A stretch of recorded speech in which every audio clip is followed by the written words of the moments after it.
Welcome students. कक्षा 9th math के प्रश्नावली 2.1 को हमने हल किया था कल। इसमें हमने बहुपद के बारे में, बहुपद की घात और एकपदी द्विपद के बारे में हमने सीखा था। आज हम इसी अध्याय में थोड़ा आगे चलेंगे, बहुपद के बारे में थोड़ी और जानकारी हम हासिल करने की कोशिश करेंगे। तो आगे है बहुपद के शून्यक। बहुपद के शून्यक, किस चीज़ को हम बहुपद का शून्यक कहते हैं? मान लो कि हमारे पास px बराबर x की घात 2 माइनस 4x जमा 3 है। ये एक बहुपद है। तो यहाँ पर अगर हम x की जगह हम x का मान x बराबर 1 भर दें, x की जगह हम 1 मान भर दें तो क्या आएगा? देखो, 1 की घात 2 माइनस 4 गुणा 1 जमा 3। 1 की घात 2 1 माइनस 4 गुणा 1 4 और जमा 3। तो देखो 3 और 1 4 माइनस 4 0 आया। तो अगर x का मान 1 हो तो ये बहुपद का मान 0 हो जाता है।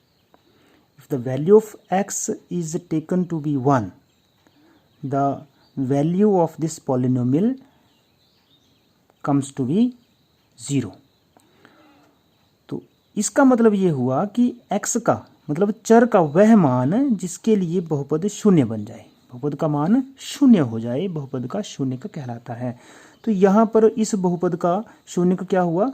x बराबर है 1। तो इंग्लिश में अगर हम लिखना चाहें तो क्या लिखेंगे? The value of variable for which the polynomial becomes 0 is known as zero of the polynomial. की वेरिएबल की एक ऐसी वैल्यू जिसको पॉलिनोमियल में रखने पर पॉलिनोमियल की वैल्यू 0 हो जाती है, वो वैल्यू पॉलिनोमियल की वो वैल्यू उस पॉलिनोमियल का वेरिएबल की वैल्यू पॉलिनोमियल का 0 कहलाएगा। अब हम आते हैं प्रश्नावली 2.2 पर। देखिए, हम कुछ प्रश्न यहाँ एक्सरसाइज से हल करने की कोशिश करेंगे, फिर अंत में आपको एक वर्कशीट दी जाएगी जिसको आप हल करेंगे अपने आप। देखिए, पहला प्रश्न है, बोलता है निम्नलिखित पर बहुपद 5x माइनस 4x की घात 2 जमा 3 के मान ज्ञात कीजिए। Find the value of the polynomial 5x minus 4x square plus 3 at these values. सबसे पहले आया x इक्वल टू 0। तो x बराबर है 0 पर, मतलब x का मान ये है, चर का मान ये है, तो इस पॉलिनोमियल का, इस बहुपद का मान आपने इसके लिए ज्ञात करना है। तो px जो बहुपद है, px बराबर 5x माइनस 4x की घात 2 जमा 3, ये दिया हुआ आपको। हम क्या लेंगे यहाँ पर? x बराबर 0, मतलब x की जगह सब जगह जहाँ जहाँ x है वहाँ हम 0 इसका मान भर देंगे। तो यहाँ 0 भर दिया, 5 इंटू 0 हो गया, 4 इंटू 0 स्क्वायर हो गया, प्लस 3 इक्वल्स टू 5 0 0 4 0 0 प्लस 3। तो आंसर कितना आया? 3। इसका मतलब क्या हुआ कि x बराबर है 0 के लिए इस बहुपद का मान 3 है। इसी प्रकार से दूसरा प्रश्न है हमारे पास, इसका दूसरा भाग, x बराबर minus 1, x equal to minus 1। तो px equal to 5x minus 4x square plus 3। हम क्या करेंगे? p इक्वल टू माइनस 1 लेंगे, सॉरी p माइनस 1, x की जगह हम माइनस 1 पुट कर देंगे। तो जब भी हम मान भरते हैं उसको ब्रैकेट के अंदर लिखते हैं। 5 गुणा माइनस 1 माइनस 4 माइनस 1 की घात 2 जमा 3।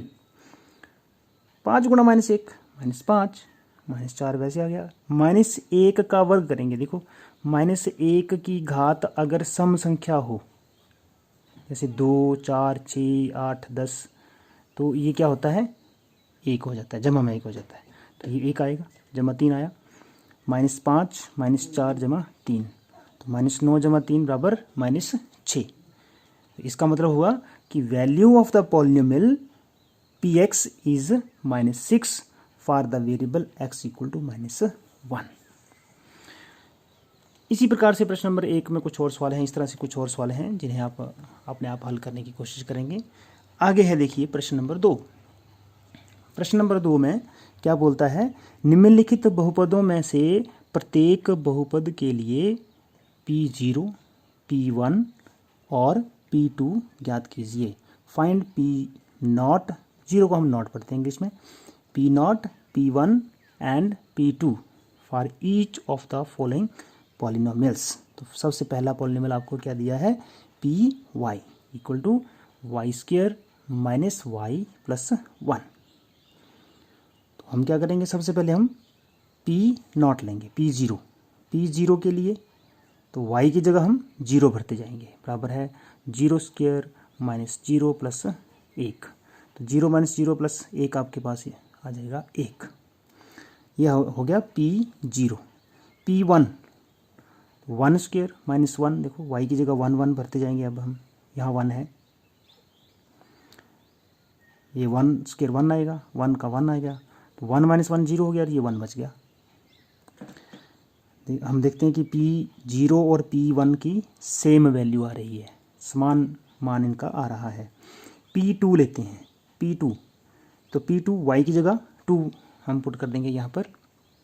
देखो y की जगह 2 भरा, तो 2 का वर्ग माइनस 2 जमा 1, 2 का वर्ग 4 माइनस 2 बराबर है, सॉरी जमा 1 बराबर कितना हो जाएगा, 4 और 1 5 माइनस 2 3 हो गया। इसी प्रकार से एक और प्रश्न है इसमें ही कि Px, एक और पॉलिनोमियल आपको दिया हुआ है कि x माइनस 1 x जमा 1। अब ये पॉलिनोमियल जो है वो दो द्विपदों का गुणनफल है। दो द्विपद हैं x माइनस 1 और x जमा 1, इनका दोनों का क्या है, गुणनफल है ये। तो ये भी एक पॉलिनोमियल है, ये भी एक बहुपद है। तो P0 अगर हमें ज्ञात करना है तो P0 लेंगे, x की जगह 0 भर देंगे, 0 माइनस 1 0 जमा 1, तो ये माइनस 1 गुणा 1 बनेगा, बराबर है माइनस 1। P1 लेते हैं, P1 तो P1 ज्ञात करने के लिए देखो x की जगह हम 1 लिख देंगे, 1 माइनस 1 बन जाएगा, यहाँ 1 जमा 1 बन जाएगा, तो 1 माइनस 1 0, 1 जमा 1 2, 0 जमा 0 गुणा 2 0 आएगा। तो यहाँ पर हम लिख सकते हैं, बोल सकते हैं कि पॉलिनोमियल का जो मान है, बहुपद का जो मान है वो कितना हो गया, 0। कब, जब x बराबर है 1 है। तो x बराबर 1 इस बहुपद का शून्यक कहलाएगा। इसको हम ऐसे भी लिख सकते हैं। आगे हमने P2 भी ज्ञात करना होता है। हर एक बहुपद के लिए हमने P0, P1 और P2 ज्ञात करना है। तो P2 भी हम ज्ञात करेंगे। यहाँ पर P2 क्या आएगा, 2 माइनस 1 इंटू 2 प्लस 1। देखो x की जगह 2, x की जगह 2, तो 2 minus 1 1, 2 plus 1 3, 3 into 1 equal to 3। ये हमारा आंसर आ गया। बड़े आसान प्रश्न है ये। आगे हम चलेंगे, देखिए प्रश्न नंबर 3 पर। प्रश्न नंबर 3 क्या है हमारा, सत्यापित कीजिए कि दिखाए गए मान निम्नलिखित स्थितियों में संगत बहुपद के शून्यक हैं। Verify whether the following are the zeros of the polynomials indicated against them। कि पॉलिनोमियल के सामने जो वेरिएबल के मान दिए हुए हैं, बहुपद के सामने जो इस चर का मान दिया है, वो जो मान है इस बहुपद का शून्यक है या नहीं, ये हमने वेरीफाई करना है, सत्यापित करना है। तो सबसे पहला प्रश्न है Px बराबर 3x जमा 1, ये बहुपद है, और x का मान क्या दिया है, बराबर है -1, माइनस है ये, -1/3। तो यहाँ हम क्या करेंगे, P -1/3 लिखेंगे। देखो जैसे हमने पिछले सवाल में P0, P1, P2 ज्ञात किया था, वैसे ही हम यहाँ पर क्या लेंगे, अब x का जो मान ले रहे हैं -1/3, तो P -1/3, देखो x की जगह -1/3 लिखेंगे हम। यहाँ बराबर राइट हैंड साइड में क्या आएगा, 3 गुणा x की जगह -1/3 जमा 1।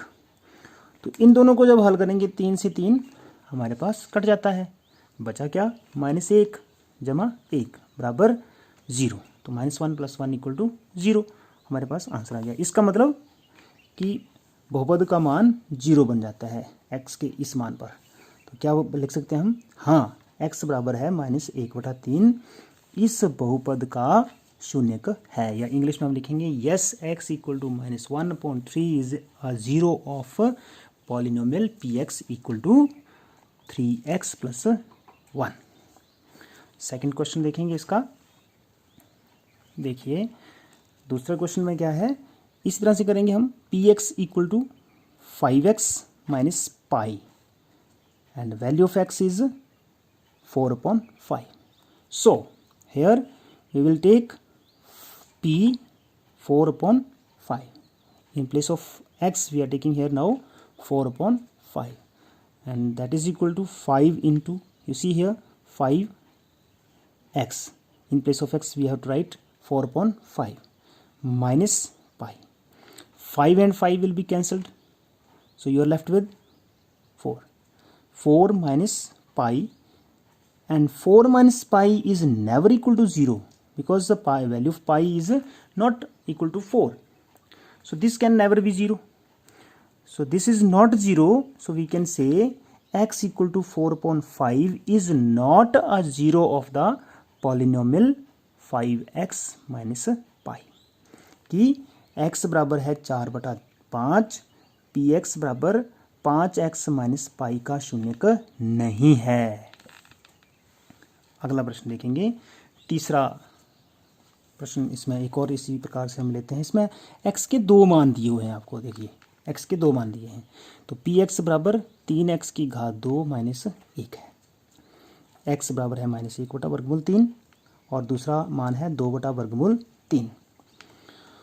सो यहाँ पर हमारे पास है p माइनस, पहले हम पहला मान ले लेते हैं, x का पहला मान ले लेते हैं -1/3, तो p -1/3 बराबर, देखिए 3x² है तो -1/3 का स्क्वायर करेंगे -1, इसका स्क्वायर क्या आएगा, देखो माइनस का वर्ग करेंगे प्लस हो जाता है, 1/2 3 का वर्ग करेंगे तो 3 आएगा, 3 से 3 कट जाएगा, क्या बचा यहाँ पर 1, 1 - 1 बराबर है 0।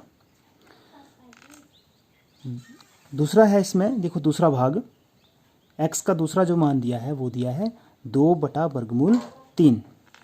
2/3 में p 2/3 लेंगे हम, बराबर, वैसे इसमें अब x की जगह मान भरेंगे 2/3 और इसका वर्ग है -1, 3 का 3 आ गया, गुणा में 2 का वर्गमूल 4, वर्ग 4 और वर्गमूल 3 का वर्ग 3, 3 से 3 कट जाएगा, यहाँ -1 है, 3 से 3 कट जाएगा, 4 बचा, 4 - 1, तो हमारे पास क्या बचा अभी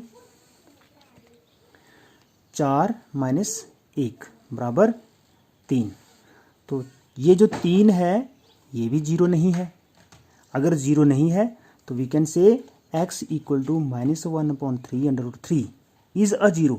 अब ये 0 है क्योंकि जब हमने -1/3 मान लिया था तब पॉलिनोमियल का मान 0 हो गया था, लेकिन अब हम ले रहे हैं 2/3, तो ये तो 0 नहीं आया, तो ये इसका शून्यक नहीं है। तो हम लिख सकते हैं कि x equal to -1/3 is a 0 of polynomial 3x² - 1, but x equal to 2/3 is not a 0 of this polynomial. Clear. अगला क्वेश्चन देखिए, हमारे पास क्या है, निम्नलिखित स्थितियों में से प्रत्येक स्थिति में बहुपद का शून्यक ज्ञात कीजिए। अब आपने शून्यक जो है वो खुद ज्ञात करना है, स्वयं हम ज्ञात करेंगे। पहले हमें चर का मान दिया था, हम चेक कर रहे थे कि शून्यक है या नहीं, अब हम शून्यक ही स्वयं निकालने की कोशिश करेंगे। Find the zeros of the polynomials in each of the following cases. So first question हम लेंगे यहाँ पर px equal to x + 5। So to find the zero, शून्यक ज्ञात करने के लिए हम क्या लिखते हैं, px बराबर 0। ये हम अपनी तरफ से, क्योंकि हमने शून्यक ज्ञात करना है तो px जो है वो बराबर है 0। x का ऐसा मान जिसके लिए px बराबर है 0 हो जाए, तो हमने इसको 0 ले लिया कि px बराबर 0 है। इसका मतलब कि x + 5 बराबर है 0 है, तो इसका मतलब x कितना हुआ, -5। देखो x की जगह -5 हो तो ये 0 हो जाता है। इसका मतलब x बराबर है कितना होना चाहिए, -5। तो यही इस बहुपद का शून्यक है। इस प्रकार से एक और प्रश्न हम लेते हैं। देखो px = cx + d, c is not equal to 0। अब देखो c और d क्या है यहाँ पर, ये अचर पद है, x इसमें चर है, चर x है। c और d अंक हैं, कोई भी हम परिमेय संख्या मान सकते हैं या वास्तविक संख्या मान सकते हैं, कुछ भी हो सकती है ये c और d जो है, लेकिन x जो है ये चर है। तो शून्य को ज्ञात करने के लिए उसी प्रकार से लिखेंगे हम। To find the zeros we will put px = 0। It means cx + d must be equal to 0. So we will transpose d to the right hand side. So cx = -d. So x = -d upon c. c is also transposed now. So x = -d upon c, and c is not equal to 0. So because if we see if c = 0, अगर c 0 हो जाए तो क्या होगा, d/0, तो ये तो अपरिभाषित संख्या बन जाएगी, इसकी तो कोई परिभाषा ही नहीं रहेगी। तो इसलिए कंडीशन क्या दी है इसमें कि c जो है वो 0 के बराबर नहीं है, 0 के अलावा कुछ भी हो सकता है। सो px बराबर है cx + d का शून्य का क्या है, -d/c। अब ये वर्कशीट है, इसकी फ़ोटोकॉपी आपको मैं भेज दूंगा, या आप यहाँ से भी नोट कर सकते हैं। पॉज करके, वीडियो को पॉज करके आप इन प्रश्नों को नोट करें और इन्हें हल करें, अपने आप हल करें, और इनका जो हल होगा ये आप मुझे व्हाट्सएप के माध्यम से हल करके भेजें ताकि मैं उनको चेक कर सकूं।